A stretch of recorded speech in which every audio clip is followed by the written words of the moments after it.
From NJ PBS Studios, this is NJ Spotlight News with Brianna Venozzi.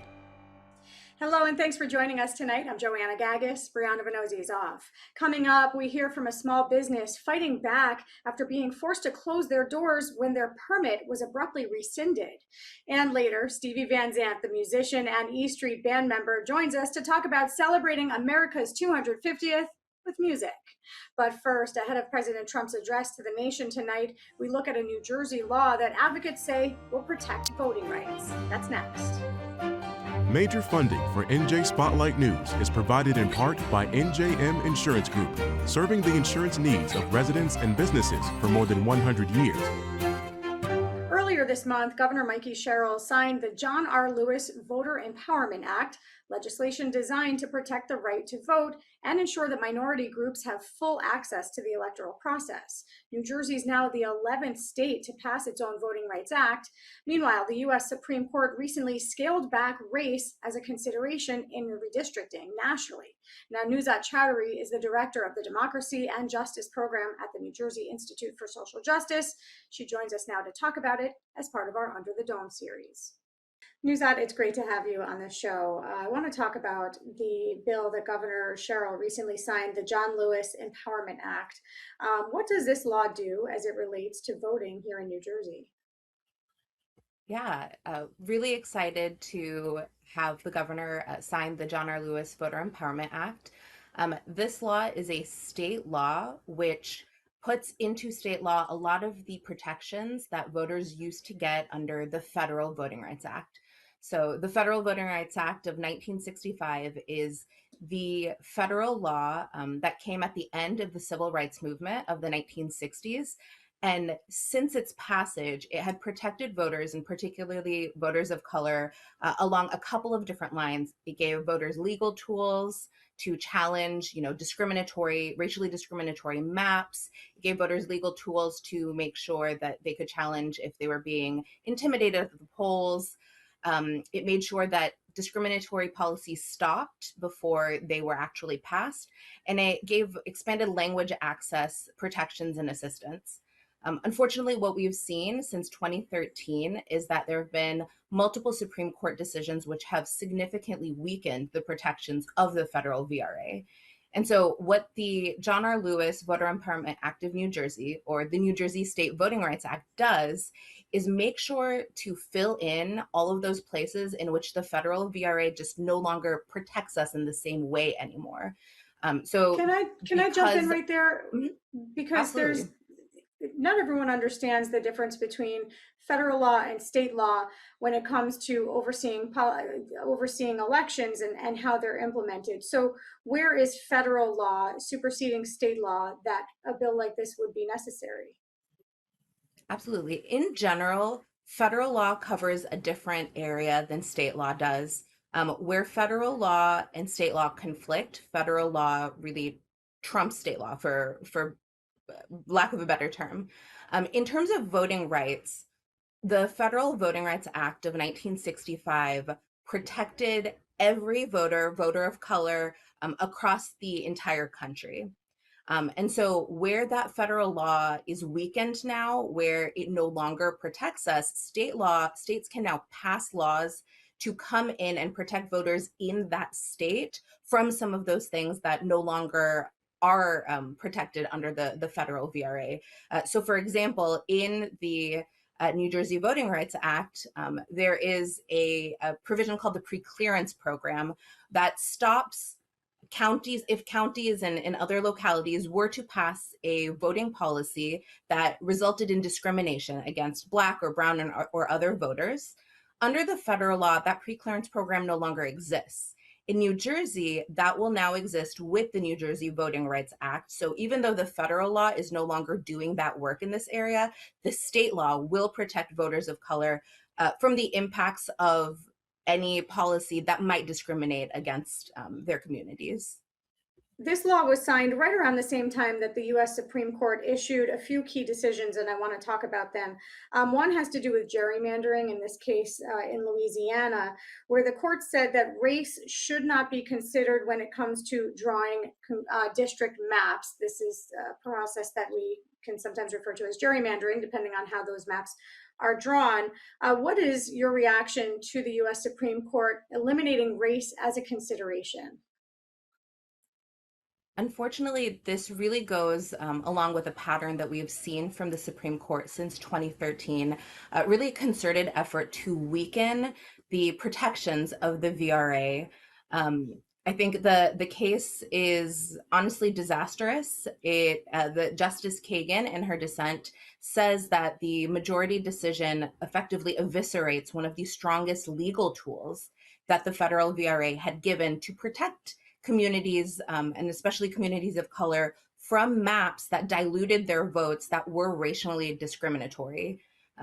The federal VRA, it was passed specifically to make sure that we were delivering on the promises of the 14th and 15th Amendments, which protect voters of color from racial discrimination and make sure that that their voice is not diluted. And essentially what the Supreme Court said in Calais goes against what the 14th and 15th Amendments really intend to do, and just make it much more difficult for voters to prove that a map really is racially discriminatory and is diluting their voting power in their communities. The U.S. Supreme Court did uphold the right to count mail-in ballots that were mailed on Election Day. This is a case in Mississippi. Your reaction there? We were pleasantly surprised by this particular decision, and in full support. Mail-in voting is one of the ways by which voting is made much more accessible to all communities.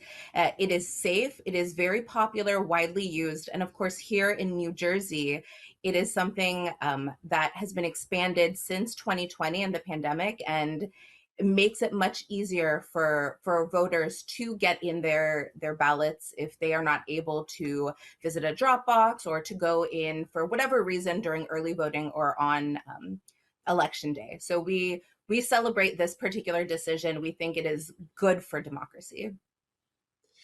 There is a lawsuit right now facing New Jersey. The GOP is suing the state.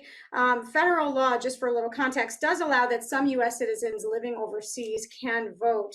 But New Jersey law goes a little further than that and allows U.S. citizens born abroad to vote if their parent or legal guardian or spouse was eligible to vote in New Jersey in the prior election. The GOP is suing there.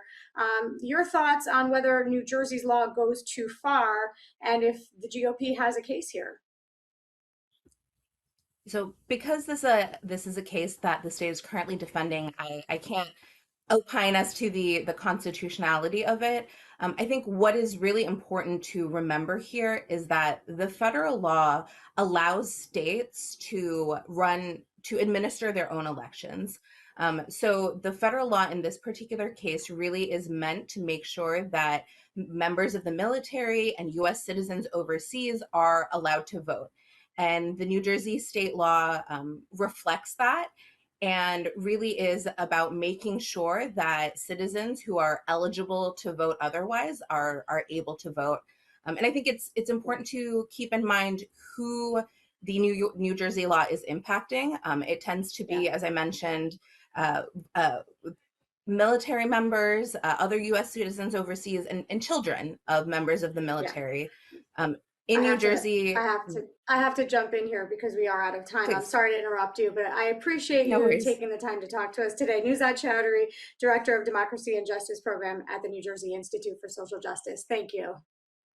Thank you. Under the Dome is made possible in part by the Corporation for Public Broadcasting, a private corporation funded by the American people. A popular princess-themed cafe in Verona has been forced to close its doors, but the mother-daughter duo behind the cafe isn't going quietly. The Township of Verona issued a permit to La Bella Princess Cafe in 2023, but then earlier this year rescinded the permit, saying the township employee who issued it didn't have the authority to do so. The cafe appealed the closure and lost. Now they're saying they're paying the price for the town's mistake after investing their life savings into the business. Here to share her family's story is the cafe owner, Martha Peralta. Martha, thank you so much for coming on the show. I want to talk to you about what's happening with your business, La Bella Princess Cafe. You opened in 2023 in December. The Township of Verona at the time approved and issued your permit. What changed since then? Well, on May 6th, I personally received the letter on May 18th, registered, but the letter was dated May 6th, basically just rescinding my permit. You and your daughter opened this business together. Your daughter's name is Carissa Teixeira. I know you two have been vocal together as a joint effort talking about what's happening here. Any explanation given to you as to why your permit was rescinded? The explanation that was given to us was the fact that the zoning officer that gave us the valid permit was not authorized to do so. Therefore, they were rescinding that permit. What investment did you and Carissa make into this business before you opened it, and since then? I mean, I went ahead and first, of course, got the valid permit. I've been doing this type of business for 20 years. I was upfront. I told them exactly what it is that we do, which is theme parties and ticketed events. We also added as a bonus a small, a cafe, and that's exactly what they gave us. The moment I received that permit, I went ahead and I invested my life savings into this. I mean, this was no floors, no ceilings, everything was bare bones. And then we went ahead and started doing all the work as soon as I had a signed lease based on that permit. I should tell our audience that I am a Verona resident. I have been to your cafe. It is a charming little spot in town, and it's received really great reviews since it opened. So there's been a lot of shock to see that this zoning was rescinded for you. The permit was rescinded for you. There's been a lot of community outcry since you both went public on social media to explain what happened. I remember in March of 2025, there was a shooting at a venue across the street from your cafe. And after that, it seems the township began reviewing all of the permits. As I understand it, you're not alone in having the permit reviewed. Are you the only one, though, who had it rescinded? Do you know? I don't know for sure, but I know there's definitely have been other small businesses affected by this. Once we went live and we went public, we've had a couple of people come to us and let us know that they were having issues as well. I don't know the exact, whether it was rescinded or not, but I know that they have issues with the zoning department. We reached out to the township to better understand what was happening from their perspective. They sent us to the statement that they had issued publicly on social media and other places. The township of Verona says you were not in compliance with their zoning ordinance, that you could appeal or you could seek a use variance. Now, they say that you chose to appeal. Is that correct? Okay, so what I know and what I was told in that letter, that basically I could appeal, and I'm not, according to them, I'm not in the ordinance once they changed their ordinance on March 2026. I'm going based on my valid permit from 2023, which specifically says that I can do theme parties in this location. I was upfront, I was honest, and that's exactly what I received, and because of that, I continued. So, of course, because they made some changes, my attorney was trying to have me fit into those new ordinance, and the town said I don't fit in. The building that we rent also had a variance in 2020, which was approved to do personal service. So we tried to say that then we could fit in those type of zoning ordinance, and they told me no, I do not fit, and that since my valid 2023 permit is no longer valid and it's void, then I would have to close my doors. They say that an independent body, the Verona Board of Adjustment, that is created under New Jersey law that operates outside and separate of the township, that is the body that upheld the dismissal of your appeal. But they say that you could apply for a use variance. Is that something you intend to do? And what options does that open up for you under that process? So after they denied and they went ahead and made that, I guess, the rescinding of the permit valid, They told me that I could apply for a use variance. But the thing is that I'm hearing not only from other people, but from my attorney, this could take months. It could take sometimes a year, and it would take a lot of money to do this. And this whole time, my business would be closed. I mean, that would destroy us. That like devastate me personally, devastate my business. Like, how could I possibly do that? I know your daughter put out a statement together with you on social media saying that she's a mom of two little girls. She is 5 months pregnant right now. She said that one of her daughters, your granddaughter, said, "My future is over now that this has happened."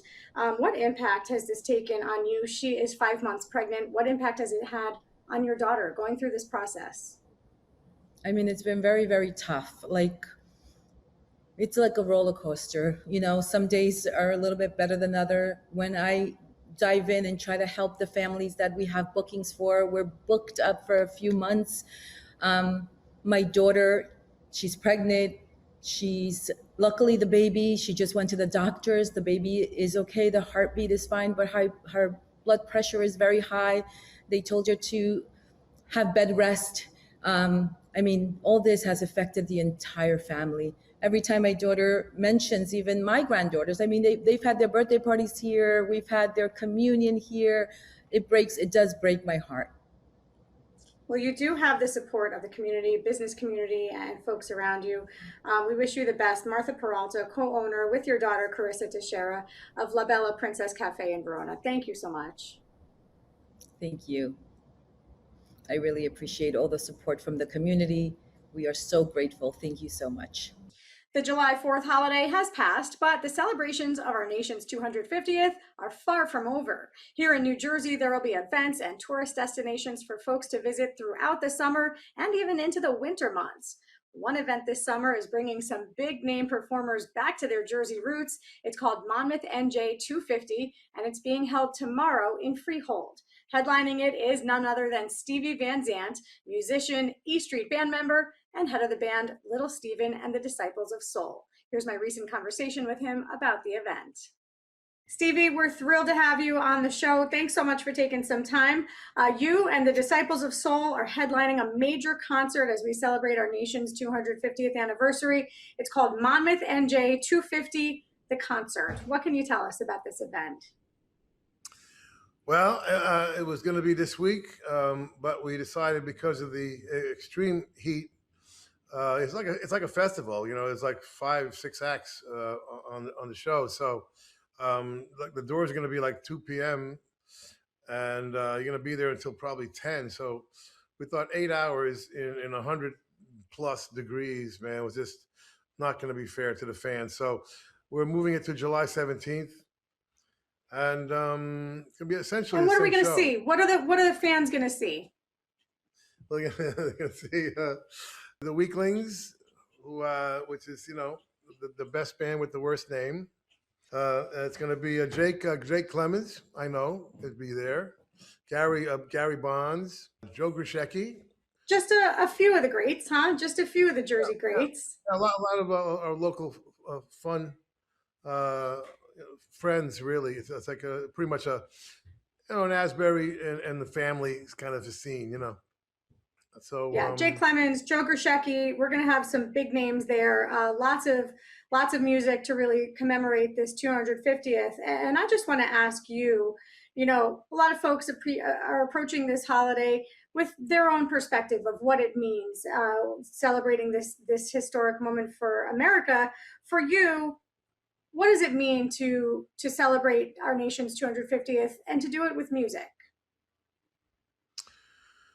Well, obviously we are very happy we've made it this far.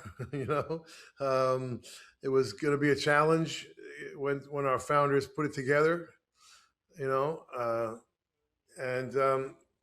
we've been, up until recently, it's been pretty much an uphill. An uphill trajectory.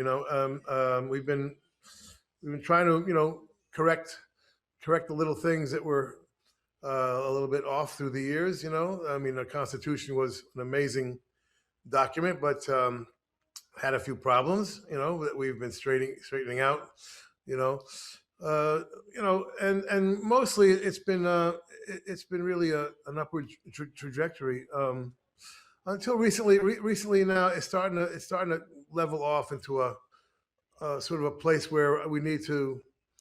I think we really need to re-examine ourselves, our ideals, and Well, let me you ask know, you this. When it comes to that reexamination, for you, you've played alongside Bruce Springsteen in the E Street Band for decades. In your own band, Little Steven and the Disciples of Soul, you've taken on social issues of the day, political issues of the day. I think of your song, I'm a Patriot, right? You talk about opposition doesn't mean that I'm not a patriot. How, in your mind, does music speak to the moment? well, music really is the ultimate common ground, and we've always used it that way. We're using it that way in my education curriculum, teachrock.org, which I'm happy to say we just hit 1 million students, by the way, using our curriculum. But we use music there to teach history, and we use music to bring people together. I've never seen our country so divided as now. I mean, it was pretty divided in the '60s. There was the last time I remember this kind of divisiveness. But it seems even one level worse now, because nobody seems to be talking to each other, and it's really a problem. We need to find that common ground and stay on it for a minute. Well, I got to It's ask you this. Do you think that music that addresses some of those social concerns, do you think that it does bring people together, or are we so siloed right now that it actually separates? How do you see it? well, I mean, it doesn't separate, but like I'm a Patriot is basically about two things. All right, it's about my criticism of the party system, okay, which I think the party system divides us by definition, you know. So I've always been against the entire party system, which is partly what the song is about. And the other part of the song, which people sometimes overlook, is being very proud of one's national identity. And I think national identity is extraordinarily important, actually. And you can see now in Europe, things are starting to disintegrate in terms of national identity, which is a huge, huge, huge mistake. And I feel the same thing is starting to happen here. It's a Can I real ask you danger. this? Mhm. Go ahead. Go Go ahead. ahead. Well, when you talk about that identity, America and American music has always been a melting pot of identities, right? And the Disciples That's of Soul has embodied that. right. Explain how that's true. Well, we do it even physically. We have different races, and we always have in the band. But we have a wide range of influences and genres that we deal with the Disciples of Soul. It's kind of an international viewpoint, in that sense of using other people's national identities and integrating it into ours, which America was always great at. But with that context of, the basic ideals in the Constitution and all of those documents and the basic beliefs that we've been living by, that cannot be compromised, And so the idea is for, immigrants, for instance, a lot of us come from immigrant parents and grandparents who came here wanting to be American and making sure that they became American and, were integrated into America, assimilated into America, bringing their ethnic gifts with them, which we all share. I think Italian food kind of caught on, Sure did. People kind of like that, That one's not going anywhere. But at the same time, my Italian grandparents wouldn't let us speak Italian in the house, unfortunately. So I never got a chance to learn Italian because it was very important that we grow up American, And so And you carry I think that sense of you carry that sense of national pride with you today, even as you get on the stage after decades of performing in so many different spaces and venues. Yes, and when we travel, you know, we are ambassadors from America. You know, I feel that way. Yeah. You know, Yeah. so yeah, we are very proud to be American, and you know the ideals that created our country. You know, we're the only country that was not a monoculture. You know, to begin with. You know, so we have those ideals, and you know they're starting to unravel a little bit. So we need to refocus on who we are, I think. We have to leave it there. It's been great talking to you. Stevie Van Zandt, musician, songwriter, performer, Little Steven and the Disciples of Soul at Monmouth NJ 250 on July 17th. Thank you so much. Thank you. That's going to do it for us tonight. I'm Joanna Gagis. For the entire team here at NJ Spotlight News, thanks for being with us. We'll see you right back here tomorrow. RWJ Barnabas Health. Learn more at rwjbh.org.